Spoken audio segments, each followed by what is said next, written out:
Hello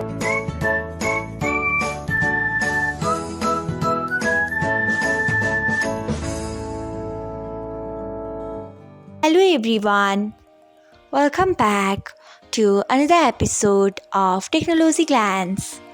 Today, in this video, I'm going to guide you through how you can turn off Save on Capture on Messenger. So, let's get started. Firstly, open Messenger app in your device. Then tap on three lines icon. Next, tap on Settings. Then scroll until you find Photos and Media. Next, tap on it. After that, you can see the option of Save on Capture. Turn off it by tapping on it. So, this is how you can turn off Save on Capture on Messenger. Thanks for watching. If you found this guide helpful, we would love it if you hit the thumbs up button below. We upload great new tech tutorials like this one every day.